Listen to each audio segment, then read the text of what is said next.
दोस्तों अभी कुछ दिन पहले मैंने तेलंगाना के एक टनल पर वीडियो बनाया था।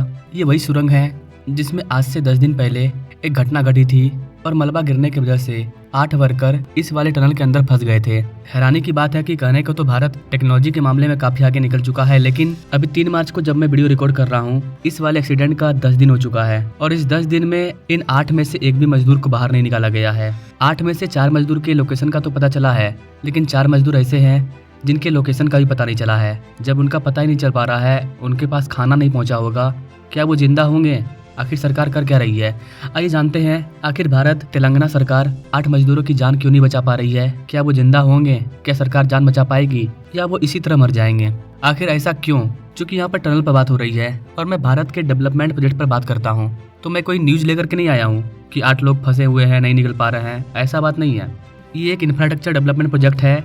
एक सुरंग में काम चल रहा है, काम अब तक नहीं हो पाया है और उसमें 8 लोग फंसते हैं। 10 दिन पूरा हो जाता है और अब तक उन्हें बाहर नहीं निकाला जाता है। आखिर ऐसा क्यों हो रहा है, आइए जानते हैं छोटे से वीडियो के माध्यम से।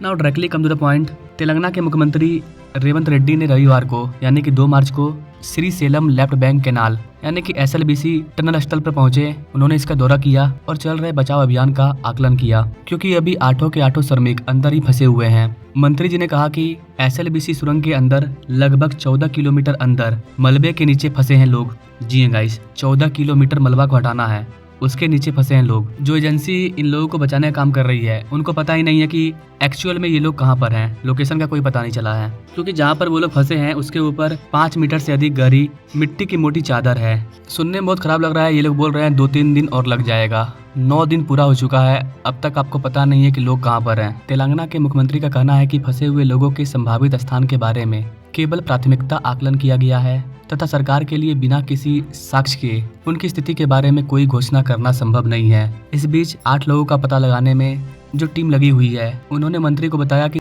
सुरंग के अंतिम 20 मीटर में मलबा हटाना सबसे अधिक समस्याजनक और चुनौतीपूर्ण है, क्योंकि सुरंग का वह भाग, विशेषकर उसका बायां किनारा और छत अभी भी ढीला है और स्थिर नहीं है तथा उसमें से पानी का रिसाव भी हो रहा है अधिक मात्रा में। इसलिए सरकार मुहाने से 13.45 किलोमीटर दूर वैकल्पिक सुरंग मार्गों पर विचार कर सकती है। कैन यू इमेजिन गाइस, 10 दिन हो चुका है और सरकार अभी विचार ही कर रही है। 10 दिन कोई कैसे जिंदा रहेगा? एटलीस्ट पता रहना चाहिए कि हाँ यहाँ पर आदमी है, उसको खाना पहुँचाया जाता तो वो निकल सकते थे। बचाव अभियान को गति देने के लिए पृथ्वी विज्ञान मंत्रालय के तहत राष्ट्रीय भूकंप विज्ञान केंद्र की एक टीम अपने उपकरणों के साथ मंगलवार यानी कि 4 मार्च 2025 को नागर कुरनूल जिले में डोमलपेंटा में SLBC स्थल पर पहुंचेगी। अभी वर्तमान में SCLR टीम के द्वारा TBM प्लेटफॉर्म को काटने से मलबा हटाने की गति को बढ़ा दिया गया है। मैकेनिकल इंजीनियरिंग की टीम ने एक बड़ी सफलता हासिल करते हुए क्षतिग्रस्त प्लेटफॉर्म को काटने का काम तो कर लिया है, लेकिन 10 दिन हो चुका है, कोई पता न लग पाना। इससे लोगों को ये समझ में आ रहा है कि उनकी जान को बचाना मुश्किल काम है। अब अगर मान लीजिए 10 दिन तक कोई भूखे प्यासे रह भी जाता है, बट अगर उनको चोट लगा होगा तो उसका इलाज कैसे होगा? वो किस हालत में होंगे? 2 मार्च की देर रात को यह मशीन चालू हो जाएगी। TBM मशीन के द्वारा मलबे को बाहर निकालने का काम तेज गति से आगे चल रहा है। NDRF के कमांडो VVN प्रसन्न कुमार ने सोमवार को कहा कि SLBC सुरंग के ढह जाने के बाद फंसे 8 श्रमिकों को बचाने का अभियान पूरी तरह से चल रहा है तथा फंसे हुए पीड़ितों का पता लगाने के लिए करीब 12 एजेंसियां दिन रात काम कर रही है। ऐसा नहीं है कि सरकार काम नहीं कर रही है, 12 एजेंसियां काम कर रही है। वास्तव में ऑपरेशन पूरे जोरों शोरों से चल रहा है। पीड़ितों को खोजने के लिए लगभग 12 एजेंसियां दिन रात काम कर रही है। दुर्भाग्य से हम अभी तक उनका पता नहीं लगा पाए हैं।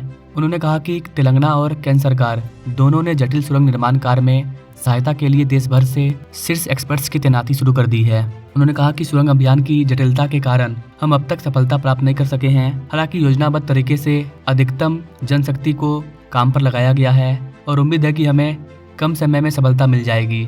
कुछ लोग तेलंगाना सरकार को भी ताना कस रहे हैं कि 10 साल से आपके शासन में इस वाले टनल का निर्माण कार्य किया जा रहा है और आपके कार्यकाल में ही निर्माण किए गए टनल ढल गए, तो आप ना तो 10 साल में इस वाले टनल को बना पाए और ना ही सही से बना पाए कि ये ढह गया। गाइस, अगर आप इस वाले टनल के बारे में डिटेल में जानना चाहते हैं तो अभी हाल ही में इस घटना के होने के बाद मैंने एक और वीडियो डाला था। उस वाले वीडियो में मैंने टनल के बारे में बताया है। इस वाले टनल की कल्पना 40 साल पहले की गई थी। 20 साल पहले इसका काम स्टार्ट हुआ था। 15 से 20 साल में 32 किलोमीटर का काम पूरा हो चुका है, लेकिन चूंकि 32 किलोमीटर के बाद इसका काम रुक गया, 10 किलोमीटर का काम और बाकी था। इसको रोक दिया जाता है जिसकी वजह से सुरंग सही से नहीं बन पाया और सुरंग गिरने लगा। सुरंग में अभी 20 मीटर में मलबा गिरा हुआ है, क्योंकि सुरंग का वो हिस्सा खासतौर पर उसका बायां किनारा और छत अभी भी ढीला है और पानी का रिसाव के कारण स्थिर नहीं है। पानी लगातार बह रहा है, इसलिए सरकार मुहाने से 13.45 किलोमीटर की दूरी पर वैकल्पिक सुरंग बनाने पर विचार कर सकती है।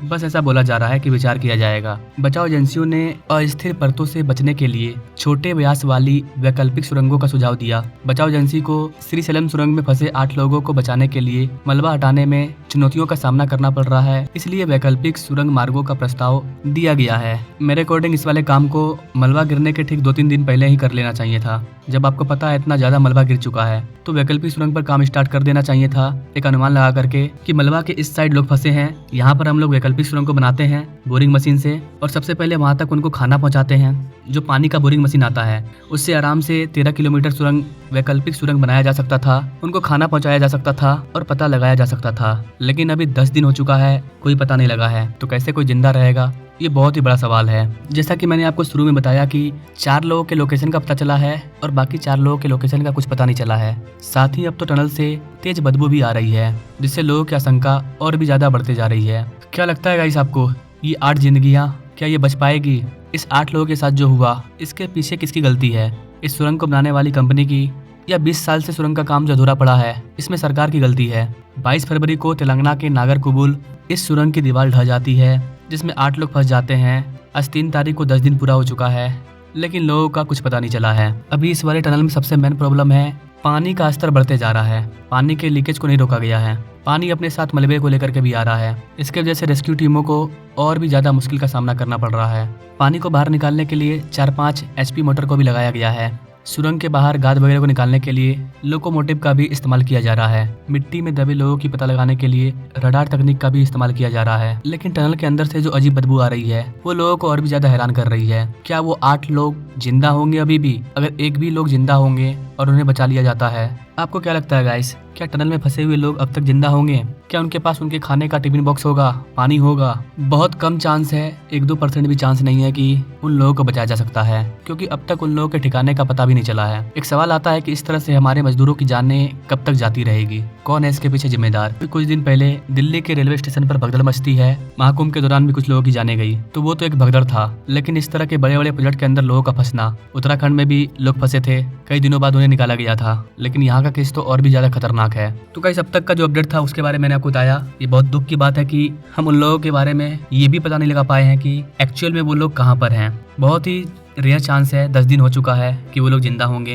अब टनल से बदबू भी आ रहा है। कमेंट कीजिएगा आप अपने राय, इसमें गलती किसकी है, या अपने भारत के पास अभी भी टेक्नोलॉजी की कमी है? क्या चीन और अमेरिका जैसे देशों में ये हादसा हुआ रहता तो क्या 10 दिन में वो लोग बाहर नहीं आ पाते हैं? Comment now. बाकी मिलेंगे अपने लोग अगले वीडियो में, तब तक के लिए जय हिंद।